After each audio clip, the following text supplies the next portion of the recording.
Film dimulai di sebuah sekolah SD di 1959, di mana ada seorang gadis bernama Lucinda, yang lagi menoleh ke atas terus-menerus, sambil dibisik-bisik sama suara-suara yang dia dengar.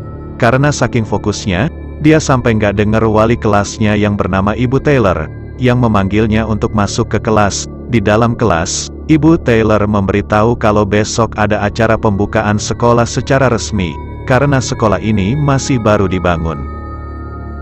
Di acara itu akan ada penanaman kapsul, dengan semua murid di kelas ini disuruh untuk menggambar seperti apa masa depan nanti, dan semua gambar-gambar itu akan dimasukkan ke dalam kapsulnya. Nanti 50 tahun kemudian, anak-anak SD di masa depan akan membukanya, dan melihat gambar-gambar apa aja yang digambar. Penanaman kapsul itu berkat idenya Lucinda yang disetujui sama kepala sekolah. Dari semua ide para murid dari kepala sekolah pernah tanyakan, yang membuat semua murid pada kurang senang dengan Lucinda. Mulailah para murid menggambar, ada yang menggambar pesawat luar angkasa, sampai robot. Tapi tidak untuk Lucinda, yang malah menulis angka-angka sampai memenuhi kertas itu. Sebelum Ibu Taylor pun mengambil langsung kertasnya, setelah semua murid menulis nama mereka masing-masing di amplop, amplop itu dimasukkan ke dalam kapsul, dan dikubur di acara peresmian sekolah keesokan harinya. Di saat itu Ibu Taylor melihat Lucinda yang lagi sendirian dengan memegang balon, dan ketika dia mau melihatnya lagi, Lucinda sudah tidak ada dengan balonnya yang melayang. Menduga Lucinda sudah menghilang, para polisi dan Ibu Taylor mencari-cari Lucinda di seluruh sekolah, sampai akhirnya, Ibu Taylor berhasil menemukannya di sebuah ruangan kecil, yang ternyata jari-jarinya sudah pada berdarah, setelah dia menggores-gores sesuatu di pintunya, karena dia dibisik-bisikin sama sesuatu. Dia meminta untuk menghentikan mereka, yang tidak diketahui Ibu Taylor maksudnya apa. 50 tahun kemudian, ada seorang profesor astrofisika bernama John, yang mempunyai anak yang duduk di kelas SD bernama Caleb, dan bersekolah di sekolahnya Lucinda yang masih ada sampai sekarang. John sudah kehilangan istrinya setahun yang lalu, gara-gara insiden kebakaran di suatu hotel, dan sampai sekarang dia rindu akan sosok istri tercintanya.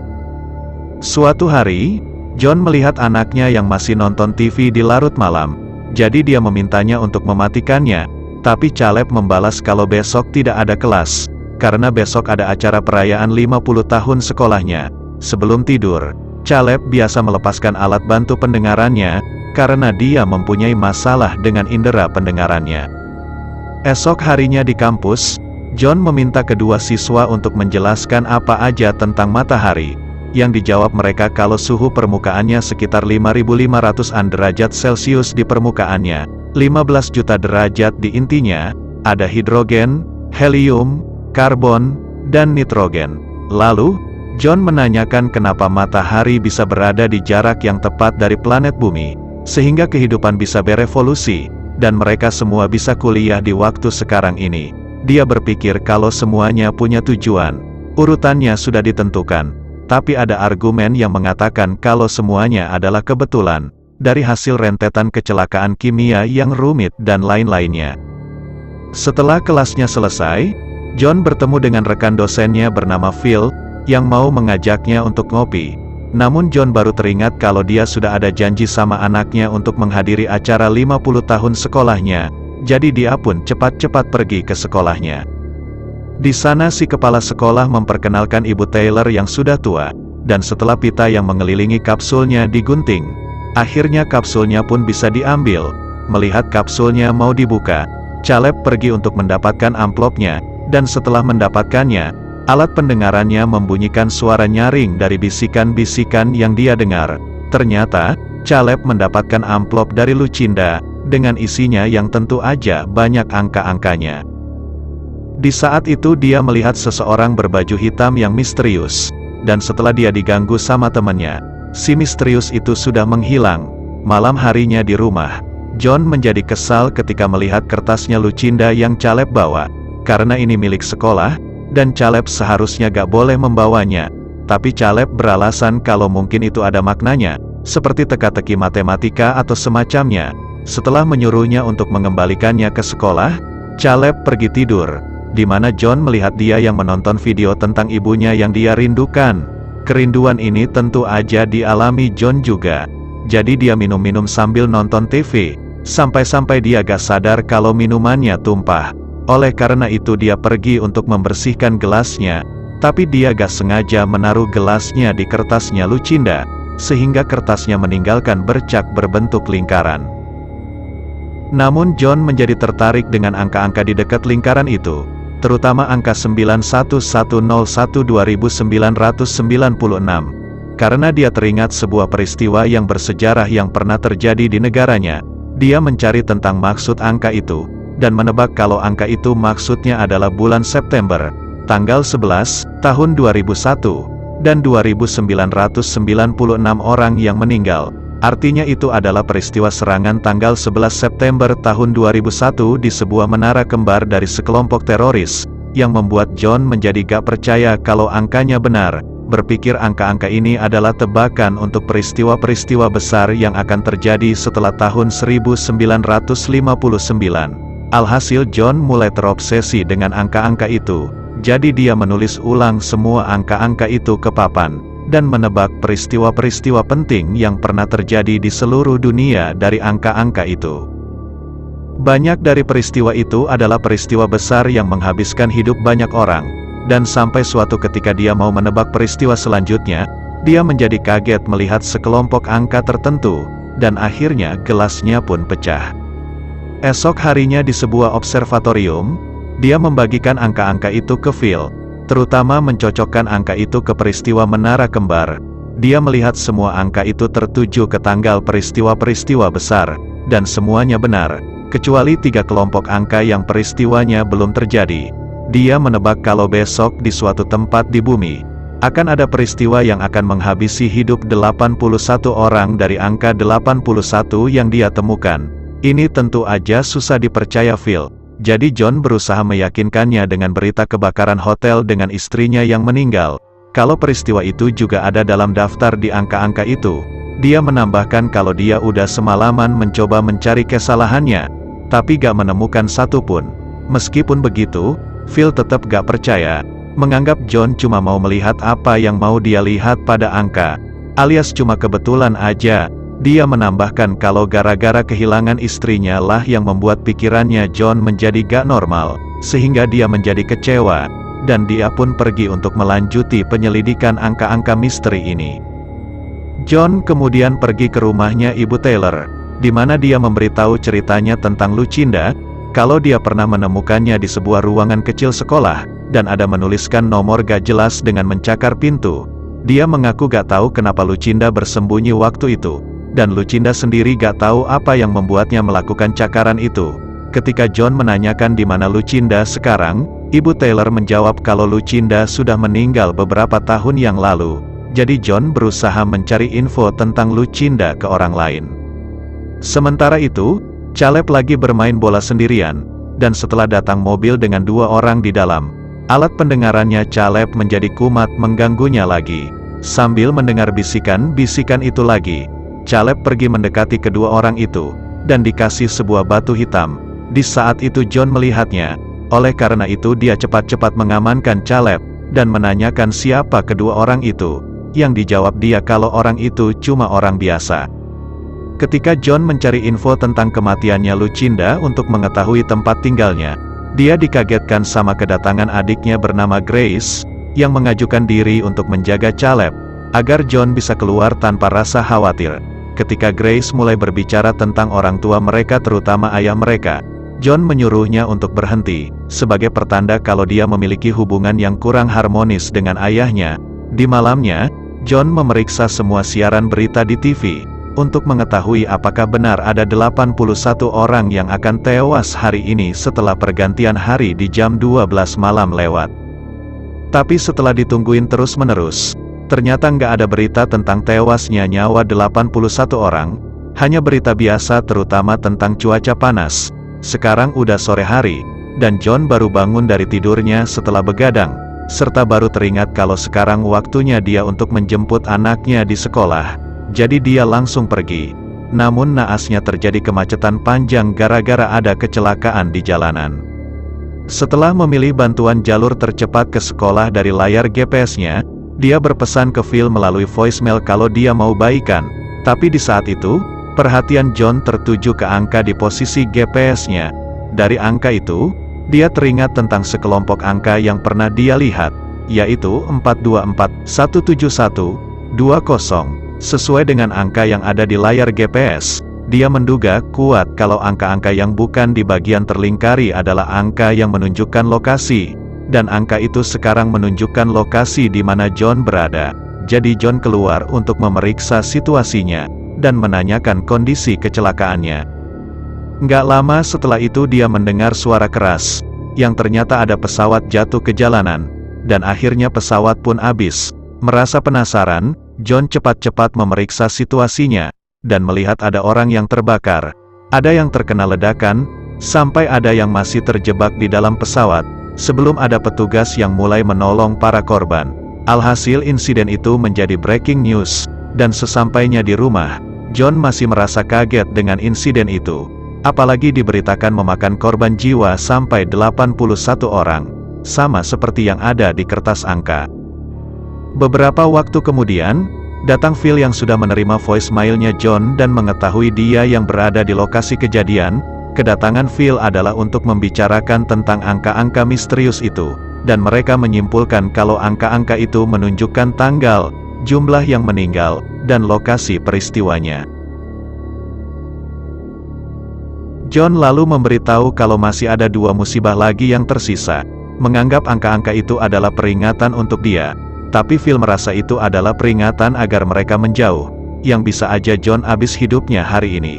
Setelah memberikan saran untuk jangan terlibat lagi dengan angka-angka itu, Phil pergi dari rumah, yang di saat itu ternyata ada si orang misterius yang berdiri di depan rumah. Si misterius itu kemudian berjalan memasuki ruangannya Caleb, dan setelah dia terbangun, si misterius itu menunjuk ke arah Caleb, beserta kemunculan cahaya terang di luar rumah. Ini membuat Caleb menjadi penasaran untuk melihatnya, yang ternyata itu adalah pemandangan hutan terbakar, bersamaan dengan para binatang yang terbakar.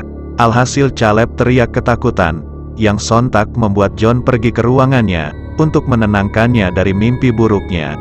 Di saat itu dia melihat si misterius yang masih ada di depan rumah. Jadi John pun mengejar si misterius itu dengan perasaan kesal, tapi setelah disamperin dan menyuruhnya untuk menjauh, ternyata si misterius itu udah hilang entah kemana. Esok harinya, John pergi ke alamat rumahnya Lucinda, dan di saat itu keluar seorang ibu dan seorang anak dari rumah itu.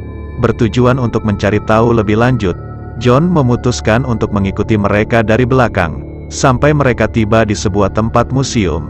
Di sana John memutuskan untuk berbicara secara langsung, dan mengetahui nama si wanita yang bernama Diana, dan anaknya bernama Abby. Karena situasinya yang panas, mereka pergi untuk minum, di mana Diana memberitahu kalau dia sudah jadi janda setelah dia mengusir mantan suaminya yang gak bisa menjaga sikap. Mengetahui Lucinda yang lalu sudah punya anak si Diana ini, John membicarakan tentang ibunya, dan menanyakan apakah dia mempunyai semacam kemampuan untuk mengetahui peristiwa-peristiwa besar yang akan terjadi. Ini membuat Diana menjadi marah, mengaku gak tahu apa-apa tentang hal itu. Oleh karena itu dia pun langsung pergi. Tapi John berusaha meyakinkannya, terutama tentang ramalan ibunya yang bilang besok akan ada 170 orang yang akan habis hidupnya di kota ini. Meskipun begitu, Diana tetap mengaku gak tahu apa-apa, menganggap John adalah orang aneh. Bertujuan untuk jaga-jaga dari para misterius itu, John mulai mengeluarkan pistol yang dia simpan, sebelum dia memulai pencarian lokasi peristiwa 170 orang yang akan habis hidupnya. Dari angka 407-17400 yang ditemukan, John berhasil menemukan letak lokasi terjadi peristiwanya. Jadi dia melaporkan lokasi itu ke polisi untuk menutup daerah itu, menduga daerah itu akan diserang sama teroris. Esok harinya, John meminta bantuannya Grace untuk menjaga Caleb, sehingga dia bisa pergi ke lokasi peristiwanya tanpa rasa khawatir akan anaknya. Sesampainya di lokasi, John melihat situasinya yang sangat ramai. Oleh karena itu dia bertanya ke polisi terdekat kenapa daerah ini belum ditutup. Tapi si polisi menyuruhnya untuk tenang dan ikut dengannya, yang tentu aja ditolak John dengan kabur. Jadi si polisi pun melapor ke teman-temannya untuk mengejar John yang dianggap mencurigakan.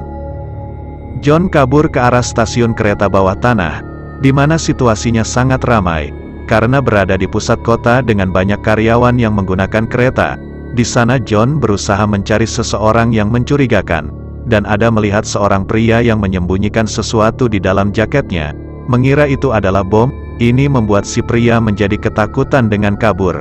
Jadi John pun cepat-cepat mengejarnya, sampai pengejarannya mengarahnya ke dalam kereta, sambil dikejar sama polisi di belakang, menjadi terjebak di ujung gerbong.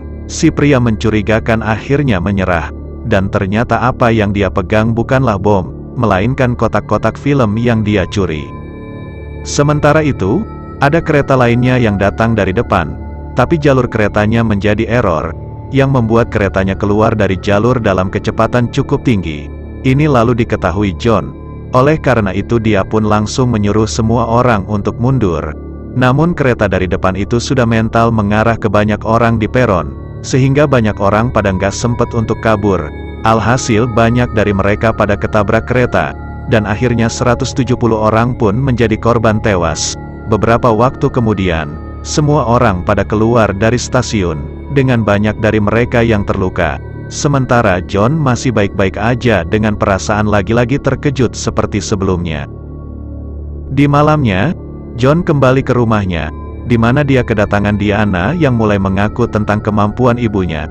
Setelah insiden kereta bawah tanah itu, dia teringat tentang 33 orang yang akan habis hidupnya yang pernah dibilang John, dan ibunya pernah memberitahu kalau Diana akan habis hidupnya di hari itu, yang membuat dia beserta anaknya menjadi terganggu.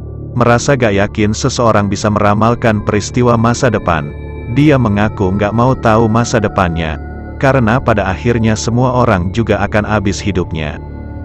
Sementara John berharap bisa mendapatkan daftar angka-angka itu lebih awal, supaya dia bisa mencegah peristiwa kebakaran hotel yang menghabisi hidup istrinya.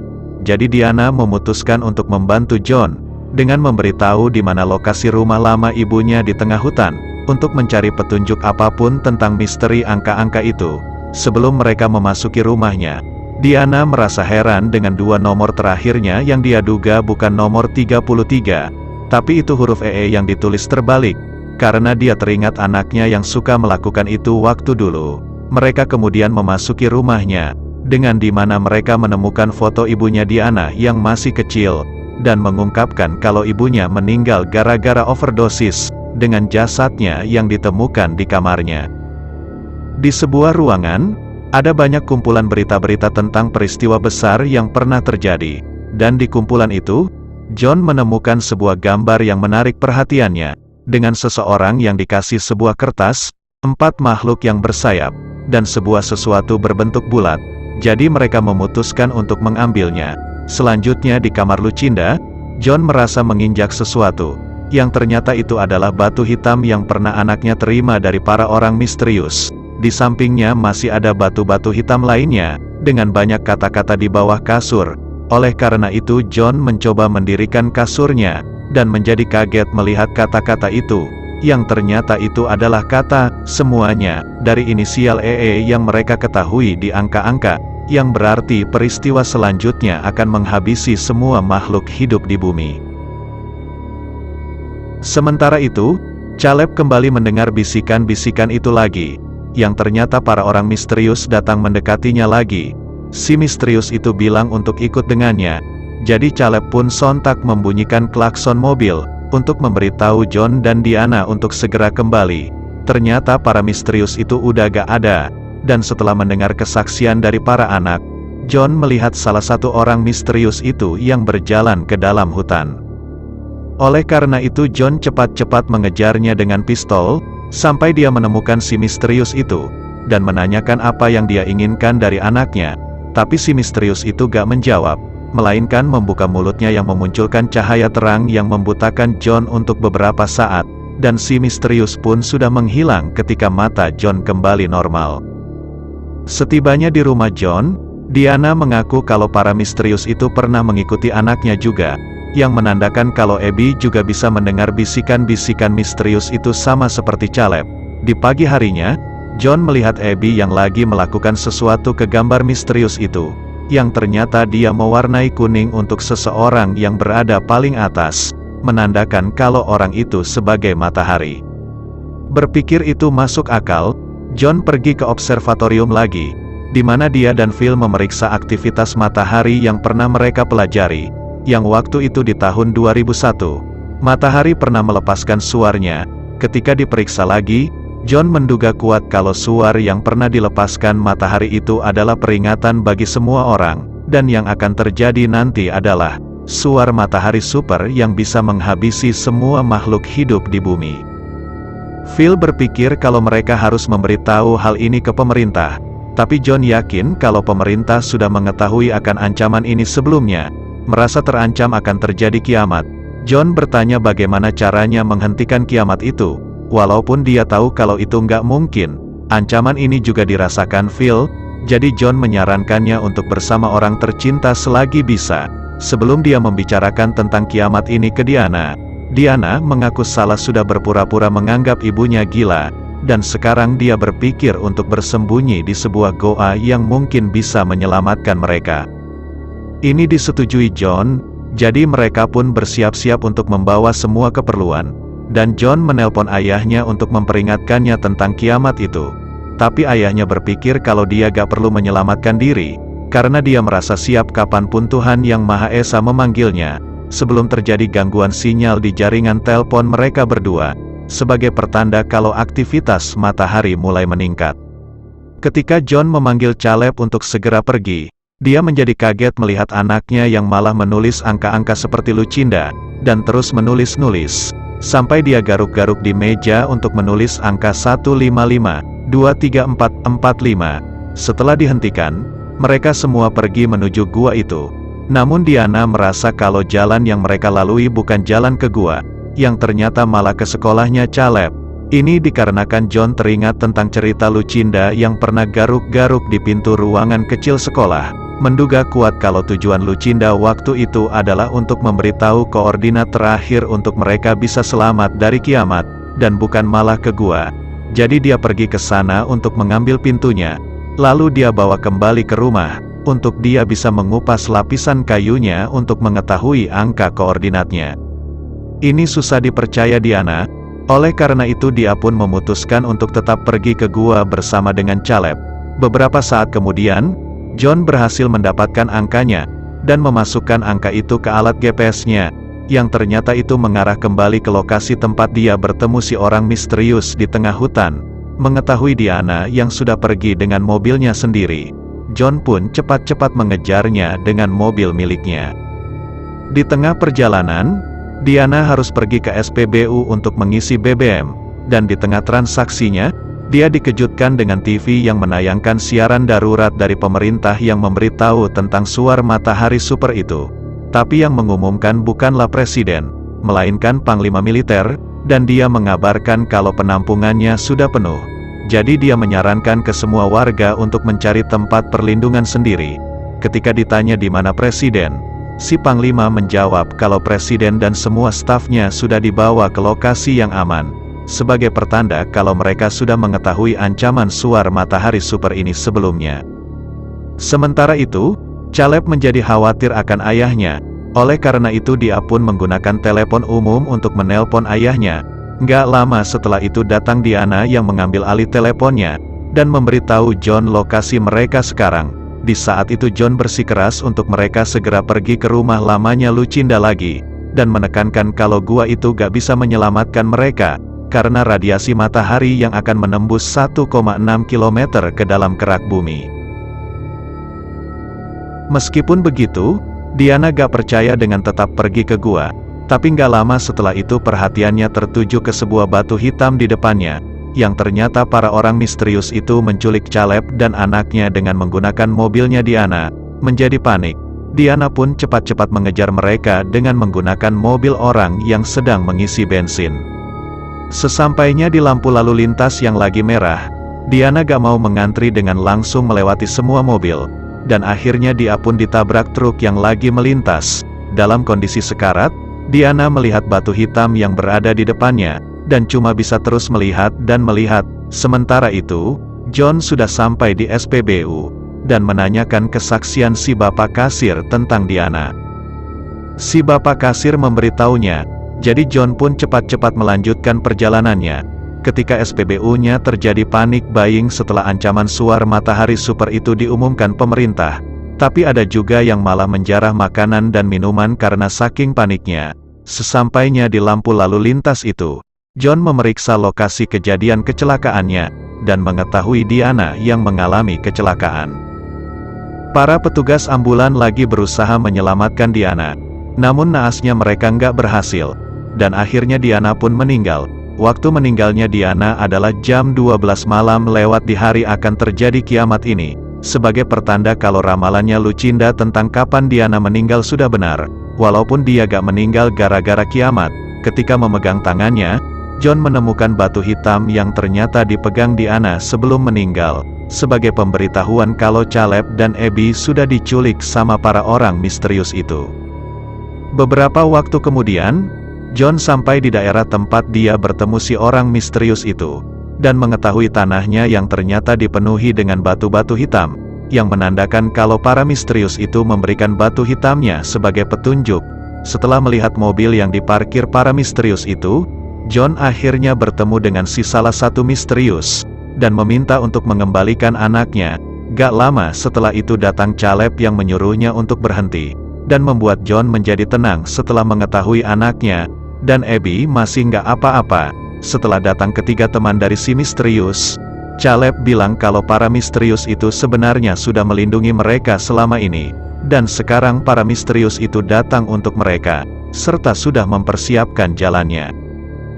Ketika John bertanya siapa para misterius itu sebenarnya, muncul sesuatu besar dari atas, yang ternyata itu adalah sebuah bahtera antar bintang, yang bisa melakukan perjalanan antar bintang. Caleb menambahkan kalau para misterius itu udah memilih mereka agar mereka bisa memulai kembali, dan agar semuanya bisa dimulai kembali. Tapi ketika Caleb mengajak ayahnya untuk pergi, salah satu si misterius menahan laju mereka, dan memberitahu kalau cuma yang terpilih saja yang bisa pergi, serta bagi yang bisa mendengar panggilan mereka dari bisikan-bisikan itu. Mengetahui ini, John mau nggak mau mesti merelakan kepergian anaknya, yang tentu saja susah untuk diterima Caleb.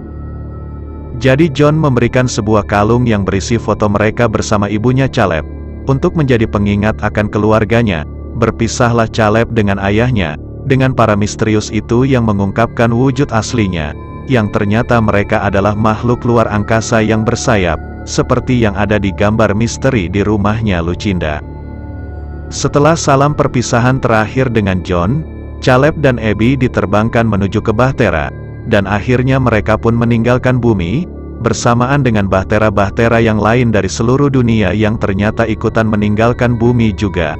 Esok harinya, John terbangun dengan pemandangan yang sudah menguning, menandakan kalau matahari sudah merusak bumi secara perlahan-lahan. John kemudian kembali ke kota, di mana situasinya sudah terjadi kekacauan dengan banyak lokasi yang terjadi kebakaran, dan banyak orang yang panik bersamaan kerusuhan yang terjadi di mana-mana. Di tengah perjalanan, dia melihat rekannya sivil yang udah bersama orang tercintanya, yang udah siap untuk menerima akhir dari dunia. Ini juga akan dilakukan John. Jadi dia pergi ke rumah orang tuanya, dan akhirnya dia memeluk ayahnya, sehingga hubungan mereka berdua pun bisa baikan. Ayahnya bilang kalau ini bukan akhir dari segalanya, dan semua anggota keluarga pun berpelukan, bersiap untuk menerima akhir dari dunia.